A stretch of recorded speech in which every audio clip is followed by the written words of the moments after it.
South ఇండియాలోని అతి తక్కువ ధరలకి రత్నాలనందించే ఏకైక సంస్థ 6JVR. సంచలనం కలిగించినటువంటి పరువు హత్య నల్గొండ జిల్లా మిర్యాలగూడలో సరిగ్గా 2018 మార్చి 14న జరిగినటువంటి పరువు హత్య. అమృత ప్రణయ్కి సంబంధించినటువంటి ప్రేమ వివాహంలో ఎవరైతే అమృత తండ్రి మారుతీరావు సుపారీ ఇచ్చి అల్లుడు ఎవరైతే ప్రణయ్ ఉన్నాడో ప్రణయ్ని దారుణంగా హత్య చేయించడం, ఆ హత్యకు సంబంధించినటువంటి వీడియోలన్నీ కూడా అప్పట్లో మీడియాలో సోషల్ మీడియాలో వైరల్ అయ్యాయి. అయితే ప్రస్తుతం ఈ కేసుకు సంబంధించినటువంటి సంచలనమైనటువంటి తీర్పును విధించింది నల్గొండ SC/ST అట్రాసిటీ కోర్టు. ఇచ్చినటువంటి తీర్పు ఏంటంటే, ఒకరికి ఎవరైతే A2గా ఉన్నారో ఈ హత్య కేసులో A1గా ఉన్నటువంటి మారుతీరావు ఆల్రెడీ ఆత్మహత్య చేసుకుని ఆయన చనిపోవడం జరిగింది. అదేవిధంగా A2గా ఉన్నటువంటి ఎవరైతే సుభాష్ కుమార్ శర్మ ఆయనకు ఉరిశిక్ష విధించడం జరిగింది. అలాగే మారుతీరావు సోదరుడు శ్రవణ్ కుమార్తో పాటు మరొక 5 మందికి యావజ్జీవ కారాగార శిక్ష విధించారు. దీని గురించి డిస్కషన్ చేద్దాం. మనతో పాటు ఉన్నారు అడ్వకేట్ అలాగే అనలిస్ట్గా ఉన్నటువంటి ప్రసన్న గారు. నమస్తే మేడం. ప్రసన్న గారు, ఈ తీర్పు పట్ల ఒక మహిళా అనలిస్ట్గా, ఒక మహిళగా మీ రియాక్షన్ ఏంటి? నిజంగా ఈ తీర్పు సరైనటువంటి తీర్పు అంటారా? కులానికి సంబంధించి దురహంకారంగా ఉన్నటువంటి వారందరూ కూడా ఇది ఒక చెంపపెట్టు లాంటిది అనుకోవచ్చా? ఫస్ట్ రంగనాథ్ గారికి కంగ్రాచులేషన్స్ చెప్తున్నాను. అతని ఇన్వెస్టిగేషన్ ఏదైతే దీని మీద పట్టు విడవకుండా చేశారో అలా అందరూ కూడా ఉండాలి అని కోరుకుంటున్నాను. సార్తో పాటు తను ఎవరైతే కంప్లైంట్ ఇచ్చిందో తను కానీ వాళ్ళ పేరెంట్స్ కానీ విట్నెస్లు కానివ్వండి, అందరూ కూడా ఈ కేసులో ఇన్వెస్టిగేషన్ ఆఫీసర్సే కానివ్వండి, కోర్టు జడ్జెసే కానివ్వండి, పబ్లిక్ ప్రాసిక్యూటర్సే కానివ్వండి, అందరికి కూడా నేను కంగ్రాచులేషన్స్ చెప్పుకుంటూ, ఒక పక్క సంతోషంగా ఉంది, రెండో పక్కన ఏంటంటే it took at least almost 5 to 6 years journey ఇది మొత్తం కూడా. అంటే ఛార్జ్షీట్ కోసం 9 months పట్టింది దీని గురించి. ఒక పక్కనేమో ఇది మీరు ఏం చూస్తున్నారంటే లవ్ మ్యారేజ్ అని చూస్తున్నారు. బట్ నా సైడ్ నుంచి నేను చూడడం ఏంటంటే కులంని చంపడానికి చేసిన హత్య అంటారు. ఒక కులాన్ని కించపరచడం అనేది ఒక సమ్ ఎక్స్టెంట్ వరకు ఓకే అనుకోవచ్చు. ఏకంగా కులాన్నే చంపేయడానికి చూసిన కేసు ఏంటంటే ఇదే కేసు. ఎందుకంటే మనం ఏదో తగదాలు ఉంటే ఇంకా ఏదో లాంగ్వేజ్ యూజ్ చేసి వాళ్ళని కించపరుస్తారు అన్నట్టు క్యాస్ట్ పరంగా. కానీ మనిషిని లేపేయడం అనేది ఒక కుటుంబాలు అనే దాంట్లో. ఇంకొకటి ఏంటంటే పనిష్మెంట్లో 1 and 2 డెత్ పెనాల్టీ ఉన్నా కానీ మిగతా వాళ్ళకి లైఫ్ ఇంప్రిజన్మెంట్ ఇచ్చారు. ఆ విషయంలో మాత్రం వాళ్ళకు కూడా డెత్ పెనాల్టీనే ఇవ్వాల్సిందిగా నేను కోరుకుంటున్నా. కానీ ఇప్పుడు ఏమంటే లోయర్ కోర్టు ఇచ్చారు కదా, వాళ్ళు హైకోర్టుకి వెళ్తారేమో బేస్ కనుక్కొచ్చేమో, బట్ లోయర్ కోర్టు చాలా బేస్ చేసుకొని ఇచ్చింది. చాలా మంది కూడా, చాలా సంఘాలు కావచ్చు, రాజకీయ పార్టీల నాయకులు కావచ్చు, నేతలు కావచ్చు, సోషల్ యాక్టివిస్టులు కావచ్చు, ఉరిశిక్ష డెత్ పెనాల్టీ అనేది మన ఇండియాలో అమలు చేయడం కరెక్ట్ కాదు, దీని మీద కోర్టులు కూడా ఆలోచించాలి అనేటువంటి ఒక ఉద్యమాలు కూడా నడుస్తున్నాయి. అలాంటి టైంలో ఇప్పుడు ఈ తీర్పు రావడంపై మీ అభిప్రాయం ఏంటి? సార్, నేను అన్ని కేసులది డెత్ పెనాల్టీ ఇవ్వమని అనట్లేదు. నడి రోడ్డు మీద కళ్ళెదురుగా నరికిన వాళ్ళకే డెత్ పెనాల్టీ అడుగుతున్నాం. మనం అడిగేది ప్రతి కేసులో ఏదో ఊహలతో సస్పెక్ట్ ఉన్న కేసులకు డెత్ పెనాల్టీ అడగట్లే మనం. ఇప్పుడు ఒక ఆమెని లేడీని ముక్కలు చేశాడు అంటే డెఫినెట్గా వాడిని డెత్ పెనాల్టీ ఏమని కోరుకుంటాం మనం. దిశా కేసులలో కాల్చి చంపడము ఇవన్నీ జరిగినాయో కొన్ని కేసులలో, అట్లాంటి వాటికి కూడా మీరు లైఫ్ ఇంప్రిజన్మెంట్ ఇవ్వమంటే డిఫరెన్స్ ఏముంటుంది? డెత్ పెనాల్టీ ఎందుకు కోరుకుంటున్నాము? బికాస్ ఒక ఎగ్జాంపుల్ చెప్తున్నాండి, ఒక మర్డరే జరగనియండి, మర్డర్ అన్న మీకు ఒక నిమిషంలో చంపేయడం అవుతుంది, మనిషి భూమి మీద ఉండడు.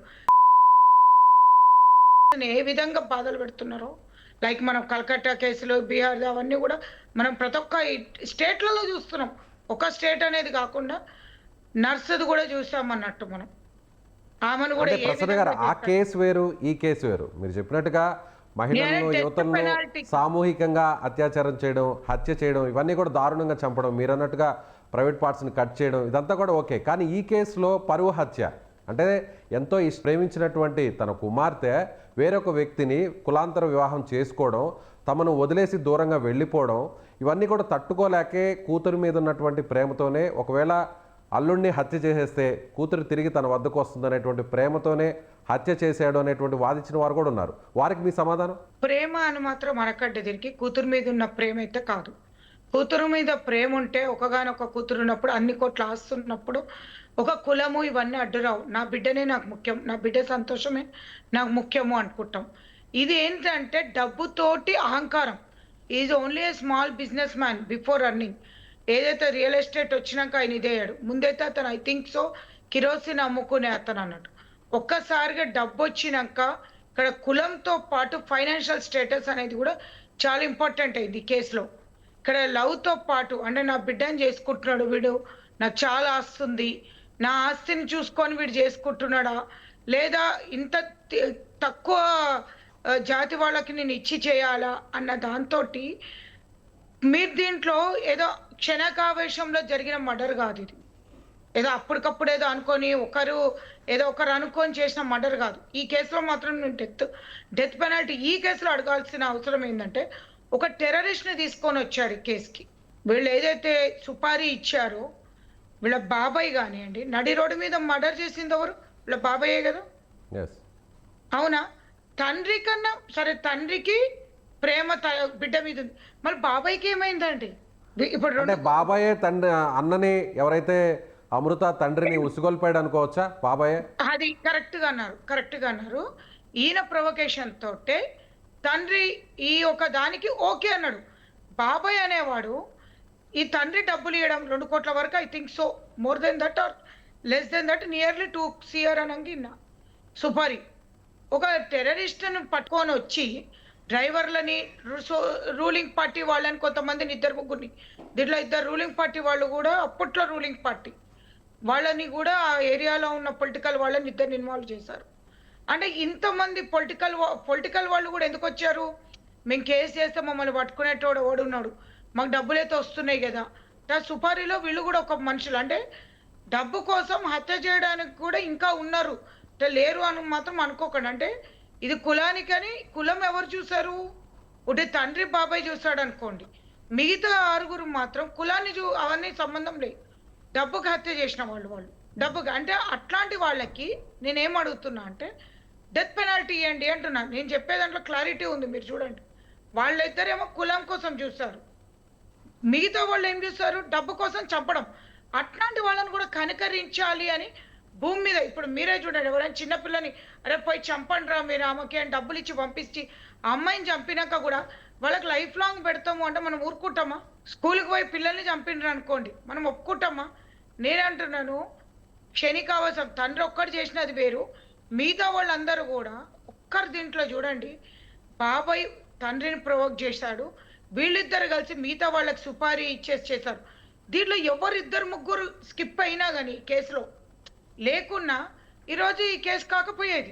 ఇంకా బతికే ఉండేవాళ్ళు మంచిగా ఉన్నారు. అంటే ప్రతి ఒక్కరు మైండ్ సెట్ ఎట్లుందంటే తెగించిన మైండ్ సెట్. ఇట్లాంటి వాళ్ళని భూమి మీద ఉంచడం కన్నా భూమి మీద లేకుండా, అంటే వీళ్ళకి అంటే నా సైడ్ నేను ఒక అడ్వకేట్గా చెప్తున్నాను, హ్యూమన్ రైట్స్ కమిషన్ వచ్చేసి వీళ్ళని మర్డర్లు చంపొద్దు, వీళ్ళని డెత్ పెనాల్టీ వద్దు, మనకంటూ కాన్స్టిట్యూషన్లో ఇట్లా లేదు, మన ఇండియాలో మనకి లేదు, ఇవన్నీ మాట్లాడుతున్నారు కదా. స్పీకర్స్ వేరండి. నేను టీవీ ముంగడికి వచ్చి స్పీచ్ చేయడం పెద్ద గొప్ప కాదు. నా జోలి నాకే అట్లా జరుగుతా నేనేమంటా? ఆ ప్లేస్లో నేనే ఉన్నా, నాకే జరుగుతా ఏం చేస్తాను? పోలీసుల వరకు కూడా చూడా, నేనే పోయి మర్డర్ చేస్తా అనిపిస్తుందా లేదా? కానీ దేశంలో కావచ్చు, తెలుగు రాష్ట్రాల్లో కావచ్చు, తెలంగాణలో కావచ్చు, ఆ తర్వాత కూడా చాలా హత్యలు జరిగాయి, చాలా పరువు హత్యలు జరిగాయి. కుమార్తెను చంపిన ఘటనలు ఉన్నాయి, అల్లుడిని చంపిన ఘటనలు కూడా ఉన్నాయి. సో అలాంటి కేసులన్నిటికి కూడా ఇలాంటి శిక్షలే పడాలంటారా? ఇలా ప్రతి శిక్షకు కూడా ఉరిశిక్షను అమలు చేస్తే ఎలా ఉంటుందంటారు? సరే, ఈ కేసులో ఫస్ట్ మనం మెచ్చుకోవాల్సింది అందరిని కూడా, ఒక్కరు కాదు. కంప్లైనెంట్ స్ట్రాంగ్ ఉంది, విట్నెస్లు స్ట్రాంగ్ ఉన్నారు, ఐఓ స్ట్రాంగ్ ఉన్నారు, పీపీ స్ట్రాంగ్ ఉన్నారు, జడ్జెస్ స్ట్రాంగ్ ఉన్నారు, కోర్ట్ కానిస్టేబుల్తో సహా అందరూ మనం ఎంకరేజ్ చేయాల్సింది. కోర్ట్ కానిస్టేబుల్స్ మారుతుంటారు కేసుకే, అంటే ఎవ్రీ 6 months ఆర్ 1 yearకి కోర్ట్ కానిస్టేబుల్స్ మారుతుంటారు. సమ్ వాళ్ళకి అటు ఇటు ట్రాన్స్ఫర్లలో. అంటే వాళ్ళు కూడా ఈ కేసుని వదలకుండా, ఈవెన్ రంగనాథ్ సార్ కూడా దీని మీద ఎప్పటికప్పుడు కూర్చొని ఎంక్వైరీ, అంటే కంప్లైంట్ పిలుచుకొని ఇంకా తెలుసుకొని 9 months తీసుకొని ఛార్జ్ షీట్ ఫైల్ చేయడం. మీరు ఒక్కటి గమనించండి, ఒకవేళ ఈ కేసు అప్పుడు తండ్రి చేయించాడని మనందరికి తెలుసు, ఈవెన్ బాబాయ్ కూడా ప్రోత్సాహం ఉందని తెలుసు, కానీ మనకు ఎవరికి తెలియని కోణం ఏంది? డ్రైవరు, ఒక terrorist, auto driver, 2-3 political leaders ఉన్నారు దాంట్లో. వీళ్ళు కూడా అంటే లోకల్ లీడర్స్ ఉన్నారు. అంటే వీళ్ళందరినీ కూడా బయటికి తీయడానికి ఇన్వెస్టిగేషన్ ప్రాపర్గా అయింది. Okay. అన్ని కేసులలో ఇంత పర్టికులర్గా జరుగుతుంది అనేది మనం గ్యారంటీ ఇవ్వలేము. నెక్స్ట్ సగం కేసు అవుతూనే అంటే ఎఫ్ఐఆర్ అయిన తర్వాత ఛార్జ్ షీట్ వరకల్లా చాలా మంది కంప్లైంట్స్ 50% అంటే నేను మీడియంగా అంటున్నా, డబ్బులు తీసుకొని మాకెందుకు ఈ కేసు అనుకునేటోళ్ళు కొంతమంది ఉంటారు. రాజీ హాస్టల్ చేసుకోవడం. అయిపోయిన అవును. విద్యార్థులు అయి ఉన్నారు. మీరు ఏం చేస్తారంటే కేసు మర్డర్ అయింది, జడ్జిమెంట్ అయింది, ఈ రెండే చూస్తారు అందరు జనాలు. యాజ్ అన్ అడ్వకేట్ మేము కోర్టులో చూసేది బోన్ ఎక్కినాక విట్నెస్ ఏం చెప్పేది మేము చూస్తాం. కేసు జరిగినప్పుడు ఏమున్నారు విట్నెస్, అది చాలా క్రూషియల్ ఇంపార్టెంట్ ఉంటుంది మనకి. పబ్లిక్ ప్రాసిక్యూటర్స్ 10 మంది మారుతారు కేసులో. ఇప్పుడు 5 years ఇది 6 years జరిగింది. పబ్లిక్ ప్రాసిక్యూటర్స్ మారారు. మళ్ళీ ఇప్పుడు ఒక పబ్లిక్ ప్రాసిక్యూటర్ ఉన్నట్టు వేరే వాళ్ళు ఉండరు కదా. ఎస్ వీళ్ళ మైండ్ సెట్ ఈ కేసులో గట్టిగా ఉండాలని కంటిన్యూ ఉండదు కదా.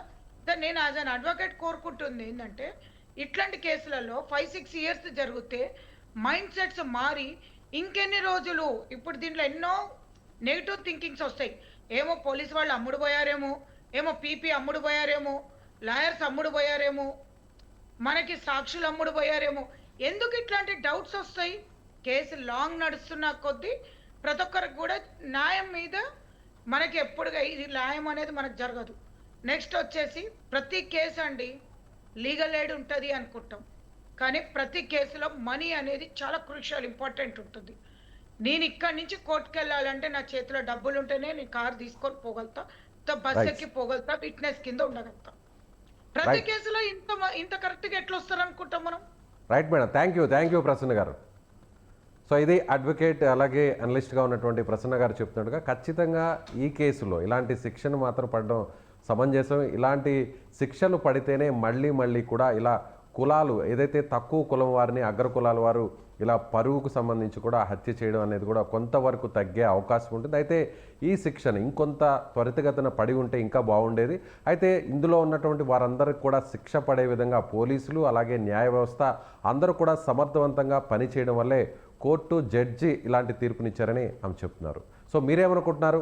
మీ అభిప్రాయాన్ని కామెంట్ బాక్స్లో తెలియచేయండి.